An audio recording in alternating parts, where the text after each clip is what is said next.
A lot of people come to old school adventures from modern play and hit the same wall. They read the module, they look at the map, they scan the hooks, and then they ask, okay, but what are the players supposed to do? What do we do? And that right there is the point.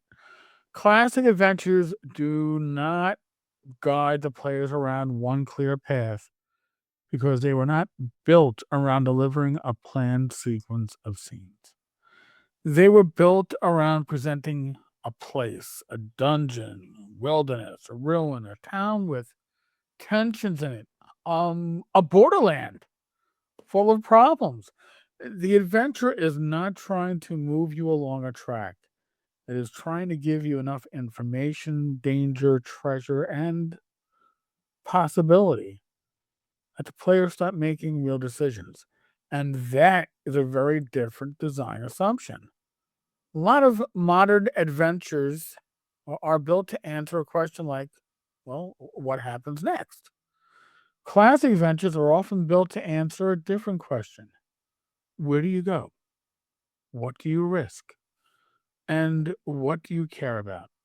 And that sounds like a small difference on paper, but at the table, it changes everything. In a more guided adventure, the structure often helps narrow the field.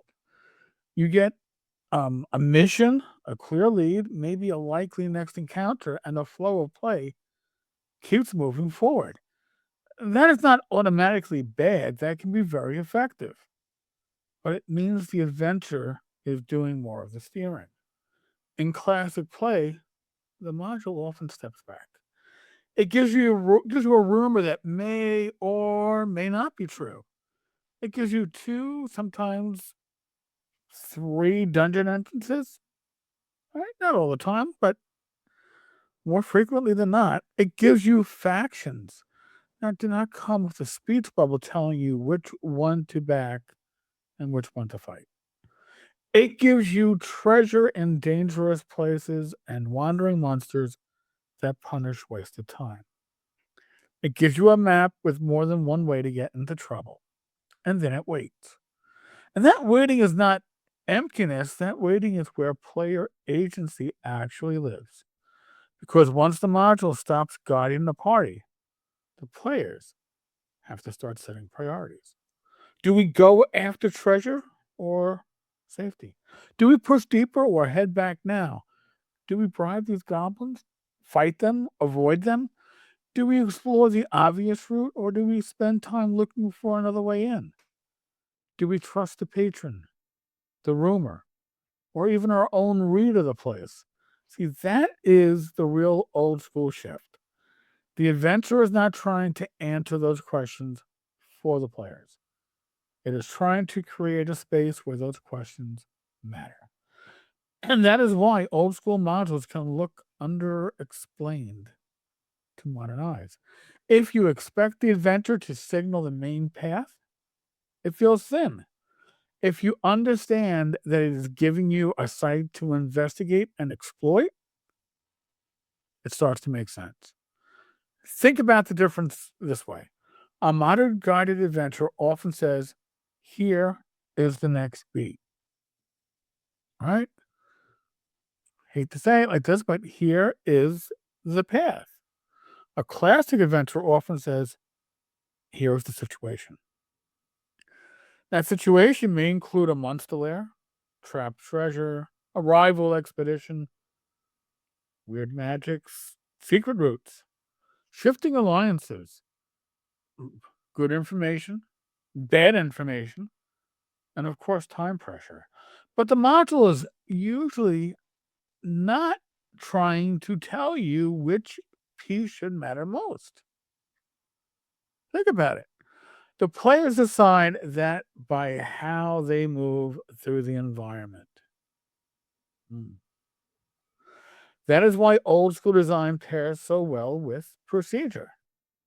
I do a lot of procedure videos on this channel.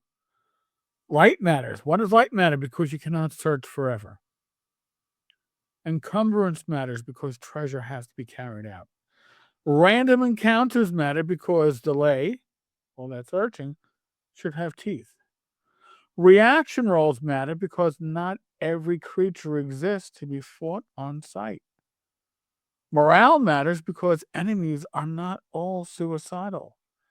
Retreat matters because the game assumes you will sometimes make the smart choice and get out. And all of that supports the same basic idea. The adventure is not an amusement ride. It is a place under pressure. I'll give you a quick example. Let's say the party enters a ruined keep. In a modern guided version, the adventure may strongly frame the problem. Oh, the missing heir is in the lower crypt. The cult leader is the main threat. Room A points to room B, which reveals the clue for room C. And the structure keeps the story moving in a fairly reliable direction. In a classic version, the ruined keep might be laid out quite differently. The upper level has squatters and scavengers. The chapel has signs of recent use. The cellar stairs are blocked but not completely. A side tower has unstable masonry and a nest of giant rats. Someone in town says there is silver beneath the old crypt. Someone else says the real danger is not below, but in the yard with the well at night. There are tracks near a collapsed wall that suggest another group has already been there. Look at all that. Look at what just happened. The module did not say, start here, then proceed here. It gave the party multiple points of attention. It created an agenda problem for the players. They have to decide what they are actually doing. That is not bad guidance. That is player-facing structure. And it's also why the referee's job is a little different in old school play. The referee is not there to drag the party toward the good content. The referee is there to present the environment clearly, track consequences honestly, and let the player's choices reshape the situation. That means giving useful description. It means making routes legible. It means telegraphing risk when risk should be knowable. I've talked about that. It means letting bad calls hurt and good calls pay off. And it means not panic patching the adventure every time the party ignores the thing you thought was interesting. Because once you start forcing the correct path, you flatten the whole point of the design. And from the player side, it means understanding that passivity will kill momentum.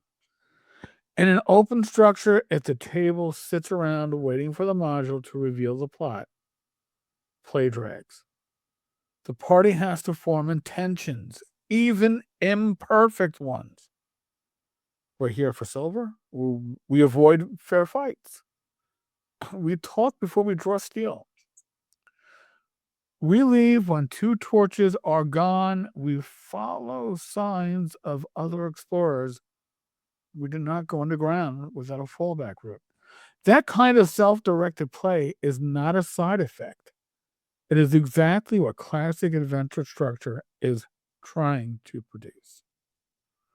So when someone says classic adventures don't guide players, I think the more proper way to say it is this. Classic adventures usually do not guide players toward a pre-selected path. They guide players by presenting meaningful choices inside a dangerous environment. And that is a big difference. They guide through layout and rumor, pressure, treasure, routes, and consequence. They guide by making the world readable enough to act in, but not solved in advance. They guide by asking the players to become the engine of play. And honestly, that is a big part of why old school modules still hold up. Not all of them, obviously. Some are messy, some are badly written, some, my God, needed a stronger editor. But let's not pretend every old module was a masterpiece. Some were. Some will certainly hold up to the weight of time. Because when they work, They work because they trust the table. They trust the referee to present the place. They trust the players to make choices. And they trust the game to emerge from that collision.